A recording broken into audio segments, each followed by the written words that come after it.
আজকে আমরা প্রয়োগ অপপ্রয়োগের একটি অত্যন্ত গুরুত্বপূর্ণ সূত্র এবং সেই সূত্র থেকে আসা বিগত সালের দুইটি প্রশ্ন সমাধান করব। খেয়াল করে দেখেন, প্রথম প্রশ্নটি নিয়েছি আমরা 24তম বিসিএস থেকে। প্রশ্নটি ছিল উৎকর্ষতা কি কারণে অশুদ্ধ, অর্থাৎ এই উৎকর্ষতা শব্দটি অশুদ্ধ, কিন্তু কি কারণে অশুদ্ধ, কারণটা খুঁজে বের করতে হবে। খেয়াল করেন, উৎকর্ষতা শব্দটার দিকে যদি আমরা তাকাই তাহলে আমরা দেখতে পাচ্ছি এখানে শেষে একটা তা আছে। এই তা হচ্ছে একটা প্রত্যয়। তা কি? একটা প্রত্যয়। তা প্রত্যয় ব্যবহারের একটা সূত্র আছে। সূত্রটা হচ্ছে এই রকম, বিশেষণ যুক্ত তা। মানে হচ্ছে এই তা প্রত্যয়টা সবসময় বিশেষণের শেষে ব্যবহৃত হয়, বিশেষণের শেষে যুক্ত হয়। ঠিক আছে, তাহলে বিশেষণের সঙ্গে তা যুক্ত হলে সেটা একটা শুদ্ধ প্রয়োগ হবে।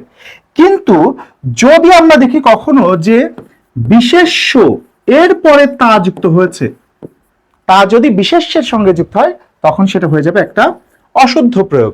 এখন খেয়াল করে দেখেন, এই শব্দটাতে আমাদের যে শেষে তা আছে, এই তাটাকে বাদ দিলে বাকি যে শব্দটা, সেই শব্দটা আমরা একটু দেখি। তা বাদ দিলে বাকি শব্দটা কি থাকছে সামনে? উৎকর্ষ। এখন খেয়াল করে দেখেন, এই উৎকর্ষ বিশেষ্য নাকি বিশেষণ, এটা আমাদের খুঁজে বের করতে হবে। তাহলে যে কোনো শব্দের শেষে যদি তা থাকে সেক্ষেত্রে আমরা আগে দেখব তা বাদ দিলে বাকি যে শব্দটা থাকছে সেটা কি বিশেষ্য নাকি বিশেষণ। খেয়াল করে দেখেন, এখানে এই যে তা এর পূর্বে যে উৎকর্ষ রয়েছে, এই উৎকর্ষ নিজেই কিন্তু একটা বিশেষ্য পদ। এই উৎকর্ষ শব্দটির বিশেষণ রূপ হচ্ছে উৎকৃষ্ট। এই উৎকৃষ্ট হচ্ছে বিশেষণ আর উৎকর্ষটা হচ্ছে বিশেষ্য। আমরা একটু আগেই বলেছিলাম বিশেষ্যের সঙ্গে কখনো তা যুক্ত হতে পারবে না, যুক্ত হলে সেটা অশুদ্ধ হয়ে যাবে। সেই ব্যাপারটা এখানে ঘটেছে। যেহেতু বিশেষ্যের সঙ্গে তা যুক্ত হয়েছে, সেই কারণেই এটি একটি অশুদ্ধ শব্দ। ঠিক আছে, এখন তাহলে আমরা অপশন থেকে উত্তরটা বের করি। অপশন রয়েছে সন্ধিজনিত কারণ, প্রত্যয়জনিত কারণ, উপসর্গজনিত কারণ নাকি বিভক্তিজনিত কারণ। কোন কারণে অশুদ্ধ? আমরা কিন্তু শুরুতেই বলে নিয়েছিলাম তা হচ্ছে একটা প্রত্যয়। তো যেহেতু এই তা প্রত্যয়ের ব্যবহারটা শুদ্ধ হয়নি, সেই কারণেই কিন্তু এই শব্দটা অশুদ্ধ হয়েছে। সুতরাং এই প্রশ্নটির শুদ্ধ উত্তর হবে প্রত্যয়জনিত। প্রত্যয়জনিত কারণে এই শব্দটি অশুদ্ধ হয়েছে।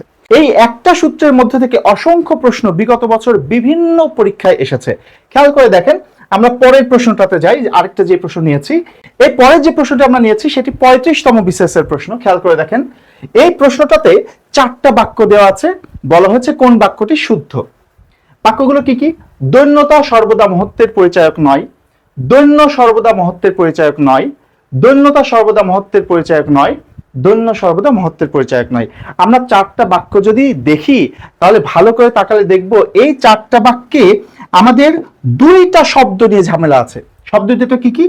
একটা হচ্ছে দৈন্যতা আর একটা হচ্ছে মহত্ব। দেখেন, এই দৈন্যতা আর মহত্ব এই 2টা শব্দেই কিন্তু সব জায়গায় সমস্যা, বাকি জিনিসটা হুবহু এক আছে। দেখেন, সর্বদা সব জায়গায় এক, পরিচায়ক নয় সব জায়গায় এক। তার মানে আমাদের এখানে সেই বাক্যটাই শুদ্ধ হবে যেই বাক্যে এই 2টা শব্দের শুদ্ধ বানান লেখা আছে। এখন খেয়াল করে দেখেন তো, এই দৈন্য শব্দটা, এই দৈন্য শব্দটা কোন শব্দটা থেকে এসেছে জানেন? দিন শব্দটা থেকে। এই দিন শব্দের অর্থ হচ্ছে অভাবগ্রস্ত, অর্থাৎ এটা একটা বিশেষণ পদ। আর এই বিশেষণের, এই দিন বিশেষণের বিশেষ্য রূপ হচ্ছে দৈন্য। তার মানে দৈন্য হচ্ছে একটা বিশেষ্য। ঠিক আছে, তাহলে আমরা একটু আগে সূত্র শিখেছিলাম যে তা প্রত্যয়টি বিশেষ্যের সঙ্গে যুক্ত হতে পারবে না। তার মানে দৈন্য যেহেতু বিশেষ্য, তার মানে এর সাথে তা যুক্ত হতে পারবে না। সুতরাং দৈন্য শব্দটার সাথে যদি আমরা তা যুক্ত করে দৈন্যতা করি তাহলে এটা অশুদ্ধ প্রয়োগ হবে। তাহলে এখন খেয়াল করে দেখেন, এখানে আছে দৈন্যতা, তাহলে এটা অশুদ্ধ। এখানে আছে দৈন্যতা, তার মানে এটা একটা অশুদ্ধ শব্দ। তাহলে এই 2টা তো অপশন থেকে বাদ গেল। এখন খেয়াল করেন, বাকি যে 2টা অপশন আছে সেখানে মহত্ব শব্দটা 2 রকম বানান আমরা পাচ্ছি। এখন মহত্ব শব্দটা কিভাবে গঠিত হয়েছে সেটা আমাদের একটু দেখতে হবে।